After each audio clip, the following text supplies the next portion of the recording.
네, 오늘 은혜 받을 말씀은 창세기 1장 26절에서 31절까지의 말씀입니다.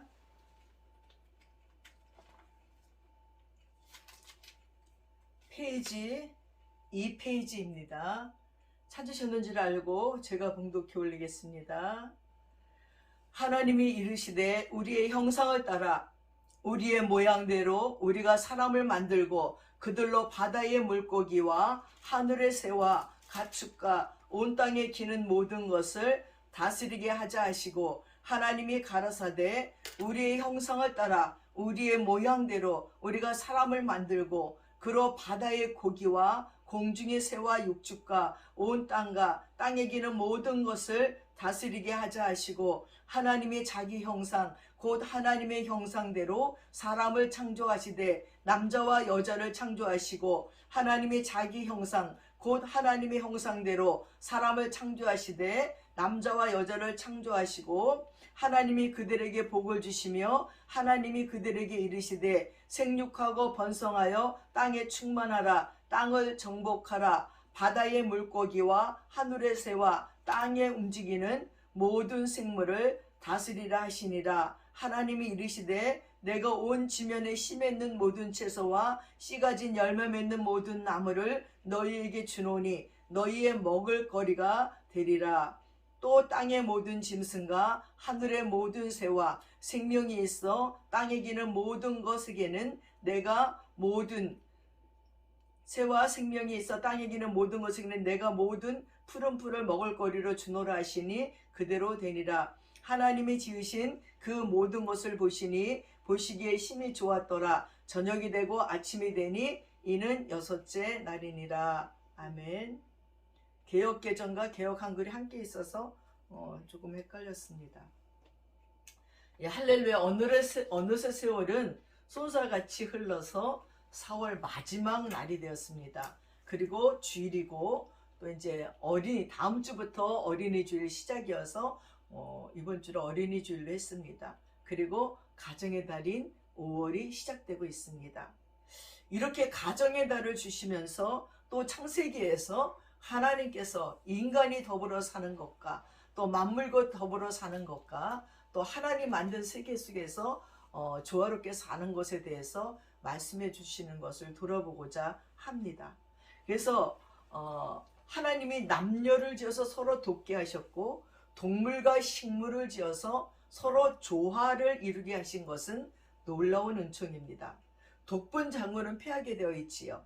그래서 가정이나 교회나 직장이나 언제 어디서나 서로 의지하고 도우며 사는 아름다운 세상이 하나님이 기뻐하시고 원하시는 세상이라고 여겨집니다. 어느 날 장님 한 사람과 저름발이 한 사람이 아주 험한 길을 동시에 도착을 했어요. 그때 장님이 저름발이에게 얘기합니다. 여보시오, 나를 좀 도와주십시오. 그랬더니 절름발이가 대꾸하는 거예요.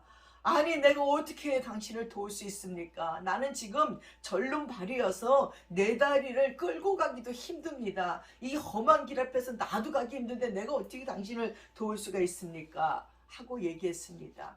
그때 장님이 이런 제안을 했습니다. 만일 당신이 나를 얻고 간다면 난 당신에게 장애물이 있는 것을 일려줄 수 있어. 그러면 내 눈은 당신 눈이 되고 당신 발이 내 발이 되는 겁니다. 그랬더니 이 절름발이가 하찮고 좋은 생각이 이구려. 서로 도와야겠구려. 그러면서 장님은 절름발이를 등에 업었습니다. 그래서 둘은 그 험한 길을 안전하고 편안하게 통과할 수 있었다고 합니다. 사랑하는 여러분, 5월은 가정의 달이고 인간의 최고의 행복이고 삶의 기초가 가정입니다.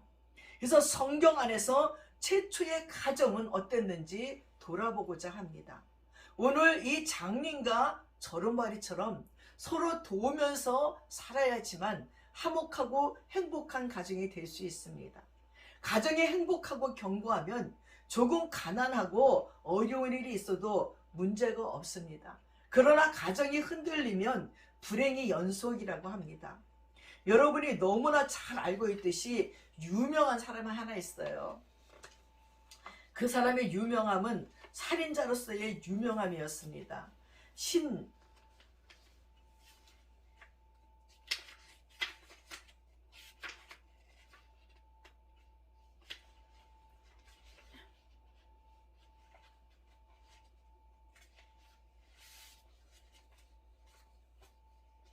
여러분, 한때는 탈옥수로 떠들썩하게 했던 신창원이라는 사람은 어린 시절에 어머니가 간암으로 돌아가셨어요. 그리고 매우 가난하고 불우한 가정에서 자랐어요. 그러다 이제 새엄마가 들어왔지만 이 새엄마는 동생이 아무리 아파도 돌아다보지도 않는 것입니다. 그래서 이 화가 난 신창원이 하루는 부엌칼을 들이대고 오늘 내로 집을 나가라고 협박을 했어요. 그랬더니 계모는 그날로 집안의 폐물을 챙겨서 집을 나갔습니다. 그리고 신창원은 아버지한테 죽도록 얻어맞았어요. 그래서 초등학교 6학년 때부터 서울로 도망갔다가 가출 소년으로 잡히기도 했습니다. 중학교에 들어가면서 가난한 집안 사정으로 친구들에게 따돌림도 받았고 담임 선생님으로부터 야단맞는 횟수가 잦아지면서 학교를 포기하게 되었어요. 그래서 6년 뒤에는 1982년부터 소년원과 교도소를 들락거리기 시작을 했어요. 그래서 중학교를 중퇴한 신창원은 1982년 2월 절도죄로 김제 경찰서에 붙잡혔는데 경찰이 훈방 조치만 해서 내보내니까 이 아버지가 아들의 버르장머리를 고쳐야 된다고 끌고 가서는 소년원에 보내달라고 사정사정해서 소년원으로 송치시켰습니다. 그런데 신창원은 오히려 이 사건으로 인해서 본격적인 반항적인 인생을 살기 시작합니다. 신창원을 소년원에 들여보내면서 마음을 돌이킨 것이 아니라 오히려 또 다른 범죄를 배우고 계속해서 범행을 하게 됐다는 것입니다. 그래서 감옥에 한 번씩 갔다 올 때마다 그의 범죄는 나날이 더 대담해졌고 결국에는 강력 범죄까지 저지르게 되었습니다. 그리고는 1982년 2월 절도죄로 김제 경찰서에 붙잡혀 소년원에 송치된 지 바로 풀려난 다음에 상경을 합니다. 그 음식점 배달원을 비롯한 여러 일들을 전전하다가 결국에는 절도죄를 짓게 되고 경찰에 체포되어 수감 생활하던 중 탈옥을 하게 됩니다. 훔친 거액의 돈으로 인심을 쓰고 부잣집만 털고 사람을 해치지 않는다는 일기를 통해서 신화도 만들어냈어요. 그리고 성공한 탈옥수를 꿈꾸던 신창원은 한 시민의 제보를 받고 출동한 경찰이 제압하자 마침내 체포됐어요. 그러면서 그가 쓴 저서에서 신창원의 907일의 고백이라는 책을 내놓고 자기가 범죄하게 된 계기를 밝히는데 초등학교 5학년 때 학비를 못 내자 담임선생님이 이 새끼야 돈 안 가져왔는데 뭐하러 학교 왔어? 빨리 꺼져라고 소리쳤는데 그 순간 자신의 마음속에 악마가 태어났다고 합니다. 그 당시는 등록금을 못 내면 선생님들이 회초리로 때리고 집으로 돌려보냈습니다. 아니 집에 가봐야 뭐 무슨 돈이 있습니까? 아침에 학교 갈 때 못 갖고 온 돈이 공부 시간에 때리고 매 맞고 가서 돈 가져오려면 뭐 돈이 있습니까? 근데 그렇게 마저도 또 그런 욕을 먹어도 잘 자라는 사람이 있는가 하면 그런 걸로 말미암아서 마음에 앙심을 품고 마음에 악마를 품고 사는 신창원 같은 자도 있었다는 것입니다. 그러면서 신창원이 말합니다. 지금 나를 잡으려고 군대까지 동원하고 엄청난 돈을 쓰는데 나 같은 놈이 태어나지 않는 방법이 하나 있다. 내가 초등학교 때 선생님이 너 착한 놈이다 하고 머리 한 번만 쓸어주었으면 여기까지 안 왔을 것이라는 것입니다. 신창원은 후에 사회에서 문제라고 치부해버린 아이들은 정의의 굶주린 불쌍한 애들이라며 저 같은 범죄자가 다시는 없게 사회와 가정에서 문제 아들에게 사랑을 달라고 사회의 관심을 당부했습니다. 연못에 돌을 던지는 사람은 재미로 던지지만 그 돌에 맞아서 죽는 개구리는 재미로 죽는 게 아니라는 말이 있습니다. 선생님의 모욕적인 말 한마디는 어린 신창원의 마음에 큰 트라우마가 되었고 심한 모멸감과 반항심을 갖게 되었다는 것입니다. 여러분, 살해난 상처는 시간이 지나면 아물고 세살이 돋아나 깨끗해질 수 있지만 가슴에 난 상처는 오래도록 아물지 않고 아픔을 주는 경우가 많습니다. 모로코 속담에는 말이 입힌 상처는 칼이 입힌 상처보다 깊다는 말이 있습니다. 역사가 생겨난 이래 칼이나 총에 맞아 죽은 사람보다 혀끝에 맞아 죽은 사람이 더 많다는 거지요. 선생님의 모욕적인 말 한마디가 신청원의 인생을 망쳐놓는 계기가 되었습니다. 그러나 아버지가 자랑스럽겠구나 하는 말 한마디로 굉장하게 사회에 이바지하는 자가 된 자가 있습니다. 우리나라 최고의 의사로 인정받고 있는 이국정 교수는요, 어린 시절에 지독한 가난에 허덕이면서 부유한 삼은 꿈조차 꾸지 못했다는 거예요. 가난은 그림자처럼 그를 따라다녔고, 게다가 가장인 아버지는 6.25 전쟁 때 지뢰를 밟아 한쪽 눈을 잃고 팔다리를 다친 장애 2급인 국가유공자였어요. 이 이국정 소녀는 중학교 때까지 학교에 국가유공자 가족이라는 사실을 알리지 않았대요. 그런데 아버지라는 이름은 그에게 반갑지 않은 이름이었어요. 병신 아들이라고 놀리는 나쁜 친구들 때문이었어요. 아버지는 아들에게 미안한 마음을 표현하고 싶을 때마다 술의 힘을 빌려 말했다고 합니다. 아들아, 미안하다. 이국정 교수는 중학교 때 충동증을 심하게 앓은 적이 있어서 치료를 받으려고 병원에 가서 이 병원 저 병원 문을 두드렸어요.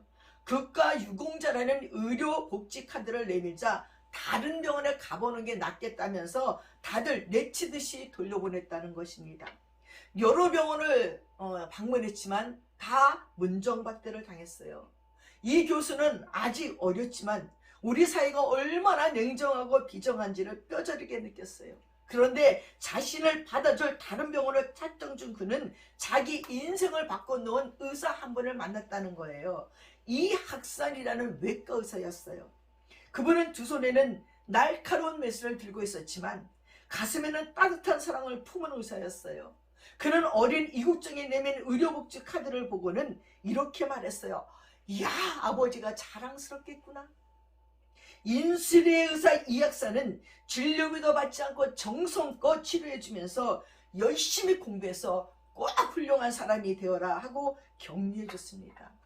그 한마디가 어린 이국정의 삶을 결정했다는 거예요. 이학사 선생님은 나라를 위해 싸운 훌륭한 아버지를 두었으니 진료비도 받지 않겠다고 하셨고, 기후 이국정 소년의 병원에 갈 때마다 열심히 공부하라고 용돈까지 챙겨줬습니다. 이학산 선생님이 모두가 이 교수와 그 가족을 무시하고 그들에게 등을 돌릴 때 군말 없이 두 손을 내밀어서 이국정을 보듬어주면서 차가운 세상에도 꽁꽁 얼어붙은 마음을 녹이는 따뜻한 마음을 가진 사람들도 있다는 것을 가르쳐줬어요. 이 소년 이국정은 마음속 깊이 감사함을 느꼈고 그분과 같은 좋은 의사가 되고 싶다는 꿈을 꿨습니다. 의사가 되어 가난한 사람을 돕자, 아픈 사람을 위해 봉사하며 살자 라는 대표적인 삶의 원칙이 그때 탄생했다는 것입니다. 이 이국정은 가난과 장애로 인해 무시받았던 서러움을 맛보면서 아픈 사람에게만큼은 함부로 대하지 않을 것이라고 다짐했고 이를 실천했습니다. 이국정은 지금 대한민국 최고의 외과 의사가 되었어요. 환자는 돈 낸 만큼이 아니라 아픈 만큼 치료받아야 된다. 이것은 그의 대표적인 사명 원칙이에요. 이 학산이 없었으면 오늘날의 이국정이 없었을 것입니다.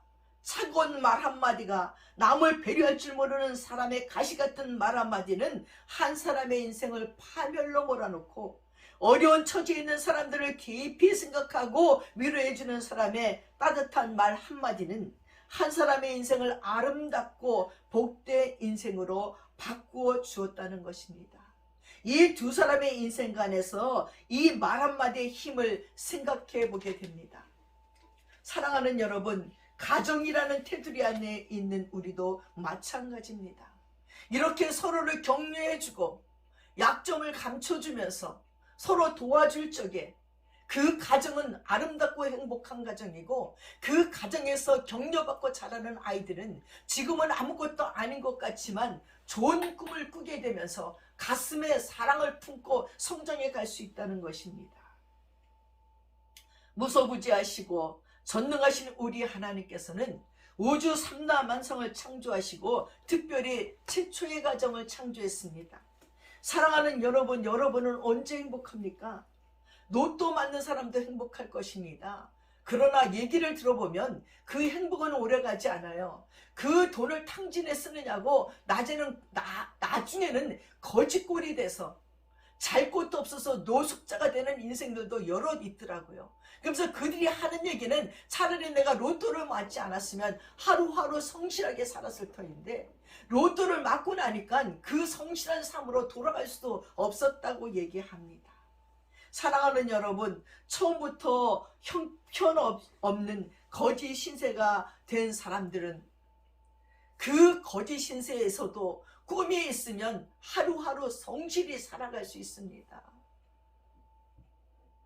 우리가 알고 있는 유명한 탤런트도 옛날에는 노숙자였다고 얘기하더라고요. 내가 서울역의 노숙자였습니다. 그러나 지금은 이렇게 유명한 스타가 되었고 이렇게 복된 가정을 꾸리고 산다는 것입니다. 그분은 아내에게도 얼마나 성실히 잘하는지 모릅니다. 예수도 얼마나 잘 믿는지 모릅니다. 사랑하는 여러분, 행복은 간격에 있습니다. 이 파괴되고 상하고 더럽혀진 세상이 또 코로나 바이러스로 몇 년이 지나니 공포와 두려움에 살고 있는 이러한 때에 창조 때의 아름다움을 회복한다면 간격의 깊이 빠지게 된다는 것이지요. 하나님이 창조하신 삼라만상을 보면 다 좋아야지 돼요. 하나님이 보시기에 좋았더라.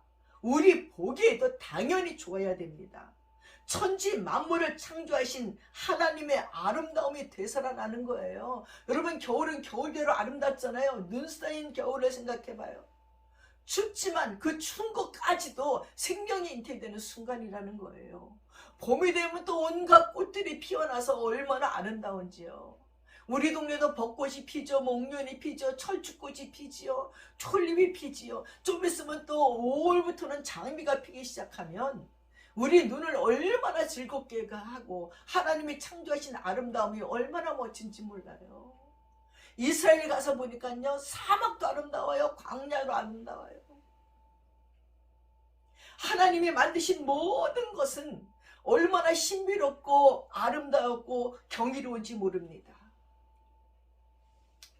우리의 심령 속에 하나님이 만드신 창조하신 모든 것이 아름답게 보일 적에 바로 그것이 구원받은 표상 중에 하나라는 거예요. 여러분, 은혜를 받고 나면 첫 번째 변하는 것이요, 온 세계가 반짝반짝 아름답다는 거예요. 길가의 풀 한 포기도 그렇게 아름다울 수가 없고 들꽃 하나도 그렇게 신비로울 수가 없습니다.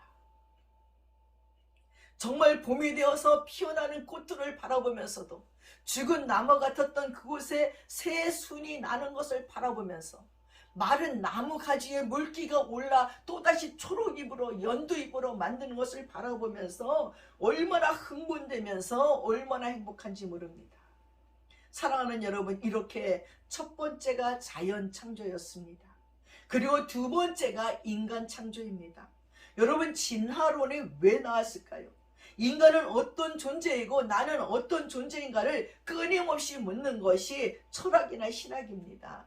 인간이 어떤 존재에게 대한 철학적인 대답은 없습니다. 그러나 신학적인 대답은 하나님의 형상으로 창조된 존재라는 거예요. 사람의 눈으로는 하나님이 보이지 않으니까 거기서 자꾸 동물과 비교해서 원숭이를 닮았느니 침팬지를 닮았느니 그 원숭이가 발전해서 인간이 되었다라고 진화론이 나오고 있습니다.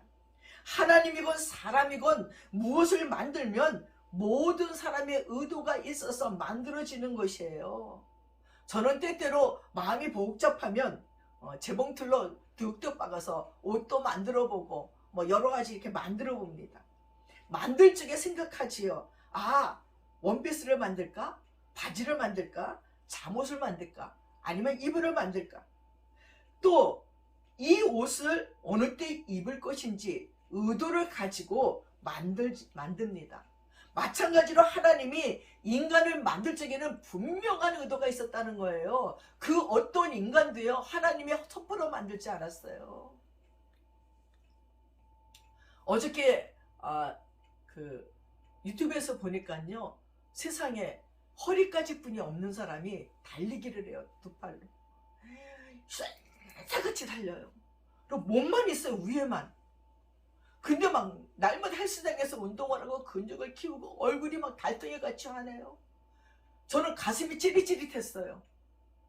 팔다리 다 있으면서도 불평하고 원망하고 짜증내는 나의 모습을 보면서 세상에 이 허리 밑에는 없어요. 여기만 있어요. 근데도 그 몸을 가지고 열심히 사는 거예요. 그 몸으로 두 손을 팍 해서 달리기를 하고요, 운동을 하고요.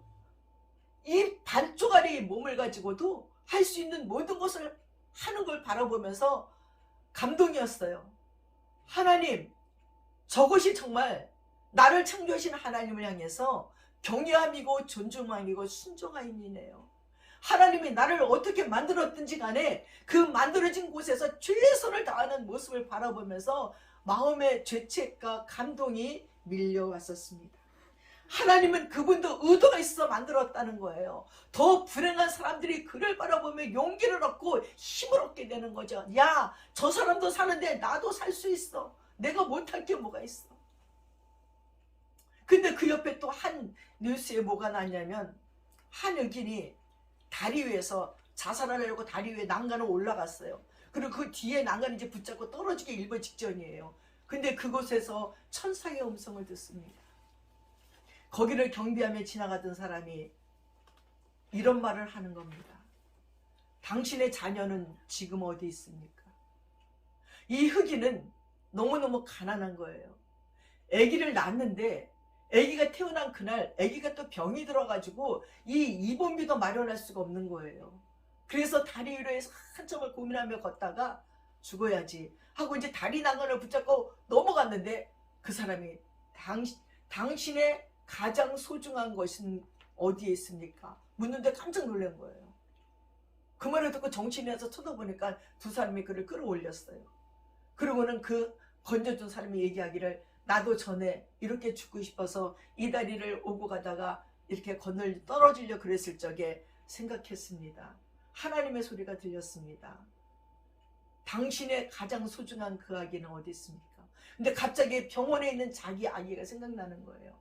그리고 그때부터 이 사람이 자기 얘기를 다 하는 거예요. 그 사람에게 자기의 인생과 자초지종을 다 얘기하는데 이 사람이 다 들어주는 거예요.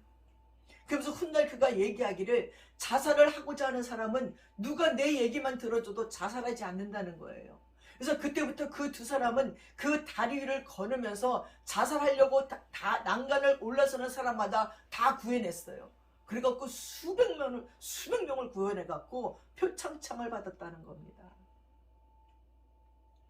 하나님께서는 하나님의 의도가 있어서 우리를 만드는데, 하나님의 의도를 우리가 깨닫지 못하면 이 인생을 포기하려고 합니다. 그러나 하나님께서는 그 의도에서 어긋난 길로 가면 하나님은 두 가지 있어요. 하나님 편에서 고쳐 쓰시든지 버리든지 하는 것입니다. 저 역시도 제 의도대로 만들어지지 않은 물건들은 버려버립니다. 그런데 고쳐 쓰는 것을 우리는 중생했다, 거듭났다, 새 사람이 되었다고 하는 것입니다. 고쳐 쓸 수 없을 때 버리는 것은 바로 지옥에 간다는 얘기예요. 성경에서 대표적으로 집단적으로 다 버릴 때가 언제입니까? 노아의 홍수 때예요. 내가 인간을 만든 것을 후회한다. 그러면서 노아의 홍수로 인간을 아주 물청소를 해버렸던 사건이 바로 노아 홍수라는 것입니다. 너희들이 육체가 되었다는 거예요. 짐승이 되었다는 것입니다. 영이 없는 존재가 되었다는 거예요. 하나님의 형상이 파괴됐다는 것입니다. 아무리 생각 없이 죄를 짓고 사는 인간들을 향해서 말하는 얘기가 뭡니까? 저건 아무 생각 없이 죄를 짓고 사는 저건 인간도 아니야, 저건 짐승이야 하고 욕을 합니다. 정말 인간으로서 할 수 없는 일들을 저지른 자들이 얼마나 많은지 모릅니다. 요즘 가정은요, 안전지대라고 말할 수가 없어요. 어떻게 자기 애를 때려서 죽입니까? 학대해서 죽입니까? 안 먹여서 죽입니까? 어디서 보니까 외국에서 자녀를 한 14명인가 낳았어요. 근데 14명을 다 밧줄에다 묶어놨어, 애들을. 그래가지고 냄새가 나는 곳에 처박아 놓고 가둬놓고. 그래서 19살 먹은 큰딸이 어떻게 도망을 쳐갖고 경찰에 신고해서 가봤더니 아주 그냥 무슨 진짜 돼지 우리칸 같은 곳에, 아니 낳기는 친자식이래. 14명인가 15명을 낳는데. 아니 근데 먹이지도 않고 그렇게 우리칸에 집어넣고 다 밧줄로 묶어놓고. 아니 무슨 그런 엄마 아버지가 있습니까? 또 자식이 부모를 죽여요. 남편이 아내를 죽여요. 아내가 남편을 죽여요. 이 도대체 이 죽이는 사단이 왕노릇하는 시대가 되었어요. 잔인하게 이를 데가 없습니다. 인간의 존엄성을 다 폐기해버린 짐승을 만들어버리고 있습니다.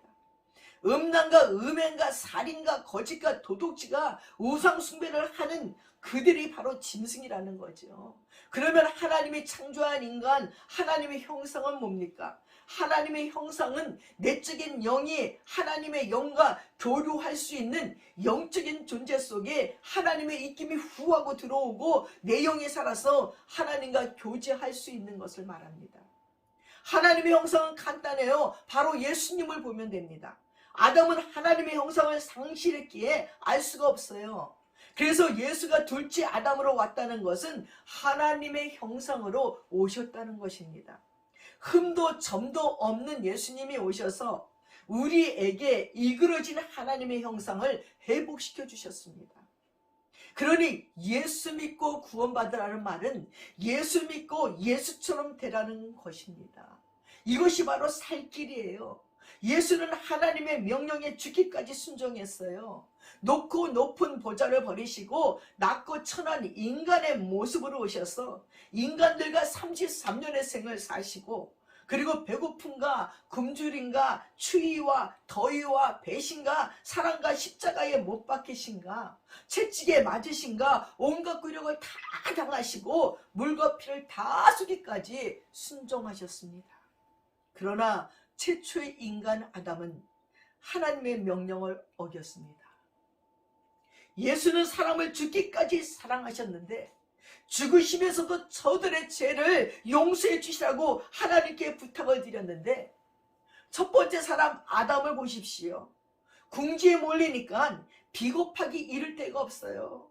언제는 뼈 중에 뼈요 살 중에 살이라고 얘기를 하더니 하와에게 죄를 전가하며 내가 선악과를 먹으려고 먹은 게 아닙니다. 당신이 주신 화가 먹으라고 하도 꼬셔서 그래서 먹었습니다 하고 하와에게 죄를 전가시키고 핑계를 댑니다. 여미하신 하나님 앞에서 죄를 지은 하와는 이렇게 될 줄 몰랐던 하와는 또한 얼마나 두려웠을까요? 믿었던 남편에게 고발당하는 하와는 어떤 심정이었을까요? 하는 생각도 해봅니다. 그래서 우리나라 정치인들이 아담에게 배워갖고 무슨 돈 문제만 생기면 자기는 모르는 일이 마누라가 다 나 몰래 했다고 핑계대는 것을 많이 볼 수 있습니다. 사랑하는 여러분, 예수님을 닮읍시다. 하와의 속성이 아닌 예수님의 속성인 하나님의 형상을 닮읍시다. 예수는 자연 만물을 관리하고 통치했어요. 풍랑을 잔잔하게 하셨지요. 들의 백합화를 보라고 하시며 솔로몬의 영광보다 더한 영광을 보셨습니다. 이것이 하나님의 형상입니다. 인간이 창조주와의 관계는 순종뿐이 없어요. 사람과의 관계는 사랑하는 거예요. 만물과의 관계는 관리하는 지혜를 가지고 보존하는 것이고요. 이것이 하나님의 형상입니다. 우리나라 전통의 가부장적인 문화는 타락한 문화예요. 본래 창조 때에는 남녀 평등이고 서로 돕는 관계였어요. 하나님의 형상을 깊이 연구해 보면 인간은 본향으로 돌아가고픈 마음이 깊게 깔려 있어요. 타락 전에 하나님의 형상으로 돌아가고자 하는 마음이 깊게 내재되어 있습니다. 인간은 짐승으로 태어나서 사람처럼 되었다가 예수를 만나 하나님과의 관계가 회복되어서 예수 믿고 예수 닮아가는 신의 형상을 닮아가는 존재입니다. 이렇게 신의 형상을 계속 닮아가는 사람은 승리한 사람이에요. 신의 형상을 닮지 않아도 하나님의 위대한 일은 얼마든지 할 수 있어요. 성경에 보면 고레스는 이방의 왕이지만 하나님이 크게 썼잖아요. 그러나 신의 형상은 닮지 않고 자기 영광만 취하고 그리고 목표지향적인 사람으로 살 때 불법을 행하는 자들이라고 말했습니다. 사랑하는 여러분, 세상에는 알아주지 않아도 주님의 품성을 닮아가는 사람이 승리한 사람이에요. 하나님께서는 오직 세상과 다르게 사는 의인 한 명을 찾고 계십니다. 일 잘하는 사람요, 공부 잘하는 사람, 그런 신학자는 얼마든지 많이 있어요. 오히려 공부하는 데 시간을 너무 많이 쓰는 것은 또 하나의 에고를 충족시키기 위한 방편이에요. 지적인 욕망을 충족시키려는 것이지요. 하나님께서는 하나님의 형상이 완전히 파괴되면요, 그냥 두실 이유가 없어요. 완전히 다 쓸어버리는 거예요. 그래서 노아의 홍수는요, 시체들을 물청소하신 것입니다. 예수를 빼고 에덴 동산으로 우리가 돌아가 볼 때에 인간은 하나님께 순종하는 사람, 그리고 사랑하는 사람, 만물과는 관리와 다스림하는 것, 이 중에 한 관계만 깨지면요, 모든 관계가 깨지게 되어 있어요. 이 모든 관계가 들어있는 곳이 가정이에요. 가정 공동체예요.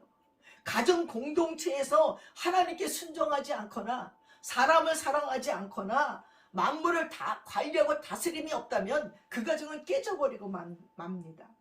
창세기 4장에 보니까요, 땅이 소산을 내지 않는데요.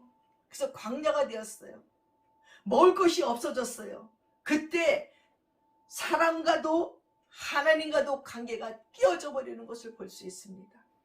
중세는 너무 하나님만 찾았어요. 그 반동으로 르네상스, 휴머니즘, 물질주의, 공산주의, 그리고 자본주의가 생겨났습니다. 하나님도 중요하고 인간도 중요하고 물질도 다 중요해요. 신앙이 장성하지 않는데 물질이 많으면요, 복이 아니에요. 신앙 없이 물질이 많으면 죄 짓는 데 쓰고 좋은 일에 쓸 수가 없어요. 복이 아니에요. 어제 신방을 갔던 분도요, 열심히 살았어요. 시집을 오니까 집이 가난해서 자기가 열심히 돈을 벌었어요. 그리고 이제는 살 만큼 살았다, 돈을 벌 만큼 벌었다, 에너지가 다 빠져버렸어요. 이제 뭐 55도 안 됐는데 암이 걸려버리고 말았어요. 회사를 설립하고 집을 멋지게 짓고 여러 가지 신경을 쓰고 그러다 보니 자기를 돌볼 시간이 없이 암에 걸려서 이제 죽음을 앞에 놓고 있습니다. 오히려 돈을 많이 벌고 많이 벌려고 했었던 것이 오히려 화근이 되는 것을 볼 수가 있습니다. 사랑하는 여러분, 신앙이 자라지 않으면 사랑도 잘할 수 없어요. 교회와 선교에 그리고 자선에 그 돈을 쓸 수가 없어요. 사랑이 없으니까 그렇게 할 수도 없습니다. 신앙이 자라기 위해서 하는 것이 경건훈련이에요. 바울이 경건에 이르기를 연습하라고 했고 경건을 훈련받아야 된대요.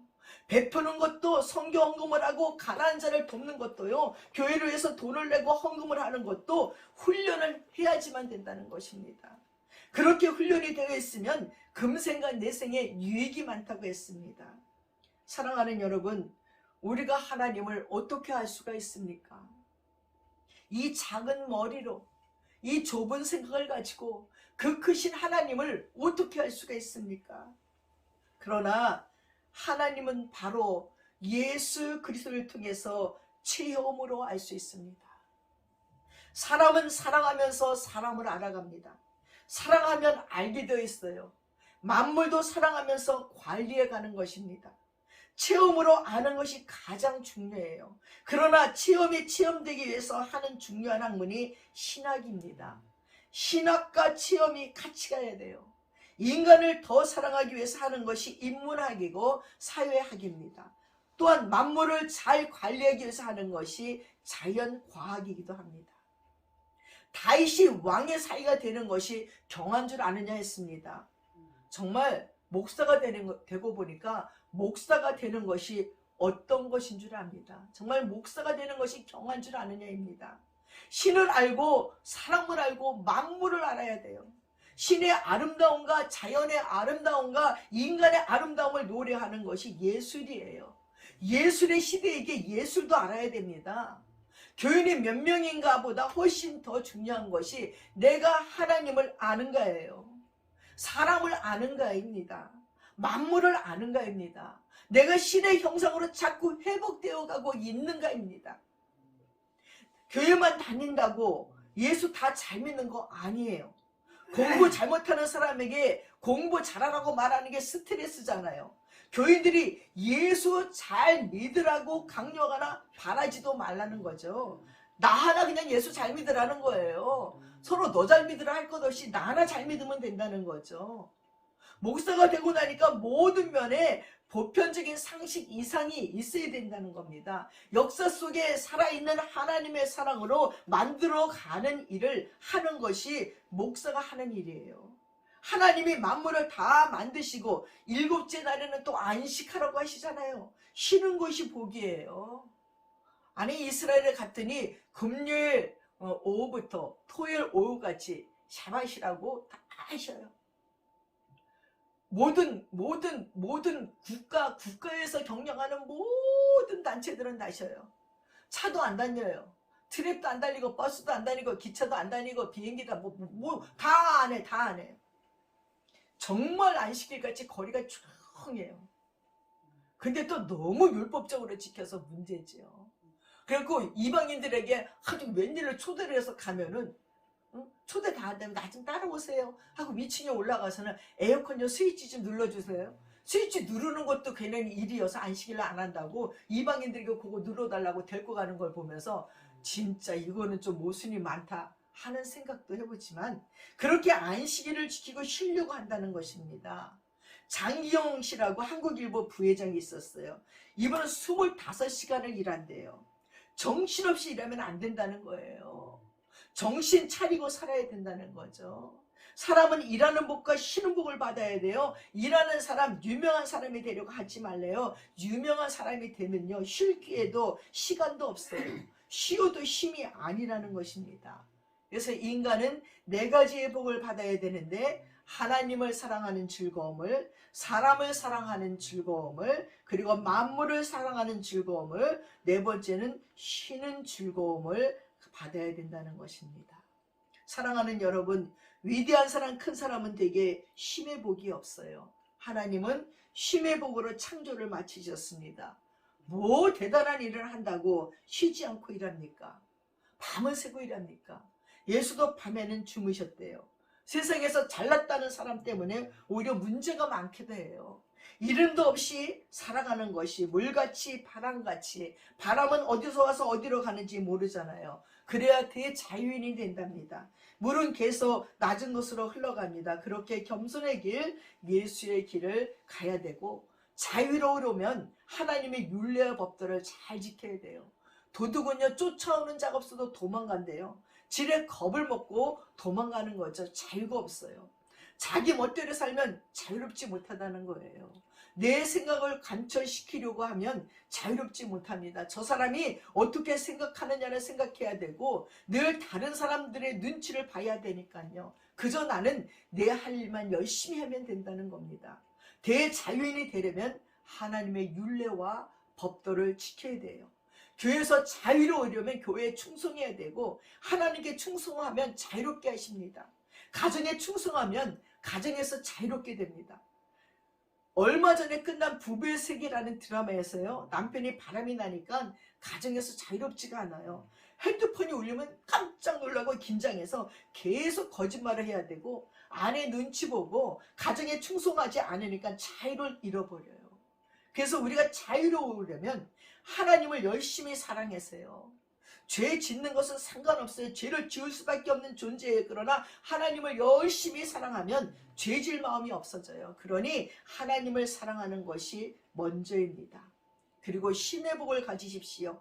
예수가 수고하고 무거운 짐진 자들아 다 내게로 오라고 했어요. 인생이 수고하면 짐지면 안 돼요. 주님의 일도 다 쉬면서 하는 거지요. 쉼이 없으면 고장이 나고 병이 나요. 직업을 어떻게 택하는가는 남자로서는 여자를 택하는 것보다 더 중요하대요. 하나님을 잘 섬기고 내 시간이 있어 쉴 수 있는 직장이라는 것입니다. 너무 돈을 많이 벌려고 하지 말래요. 내 일이나 즐겁게 할 생각을 하라는 겁니다. 무엇이든지 하나님을 사랑할 수 있는가에 첫째를 둬야 되고, 둘째로 사람을 사랑할 수 있는가를 봐야 되고, 세 번째는 밥을 먹을 수 있는가를 봐야 돼요. 그래서 우리가 어떠한 직업, 어떤 일을 할 때마다 야, 내가 이걸로 하나님을 사랑할 수 있는가? 내가 이걸로 사람을 사랑할 수 있는가? 내가 이걸로 밥을 먹을 수 있는가를 보면서 사는 것이 성경의 원리입니다. 성경의 원리대로 살다가 망해도 좋다는 정신으로 살아야 돼요. 자기가 자기 명성할 시간이 많아야 되고, 사람을 사랑할 시간이 있어야 되고, 그 다음에 돈을 버는 것입니다. 사랑하는 여러분, 하나님께서 인간을 에덴 동산으로 끌고 가서 만물을 다스리고 관리하고 지키라고 했습니다. 이 에덴 동산은 인간은 동산에 살도록 지음받았고, 동산에는 나무도 많고 물도 흐릅니다. 우리의 마음속에 에덴 동산으로 돌아가고 싶은 마음이 있습니다. 그 마음을 가지고 하나님의 창조 원리에 어긋나지 않도록 우리에게 주신 가정들을 지키고, 사람을 사랑하고 하나님을 사랑하고 만물을 관리하고 다스리는 저와 여러분 되시기를 축원드립니다. 기도하겠습니다. 사랑하는 아버지 하나님, 하나님께서 만물을 창조하시고 또 인간을 창조하시고 인간에게 완벽한 에덴 동산을 주시고 관리하고 다스리라고 말했습니다. 그리고 아버지, 화를 주며 서로 사랑하는 아름다운 가족 공동체를 만들라고 했습니다. 하나님, 우리가 살다 보니 그러지 못할 적이 너무나 많습니다. 다시 하나님의 규례와 율례와 법도를 지켜가면서 하나님을 사랑하게 하여 주시고, 사람을 사랑하게 하시고, 만물을 다스리는 법을 우리 마음속에 새길 수 있도록 도와주셔서 하나님이 주시는 쉼 속에서 가장 행복한 가정과 행복한 자신을 만들어가는 저희들이 되도록 도와주시고, 우리의 후손들에게도 그 행복을 나눠줄 수 있도록 도와주시옵소서. 감사드리며 예수님의 이름 받들어 기도드렸사옵나이다. 아멘.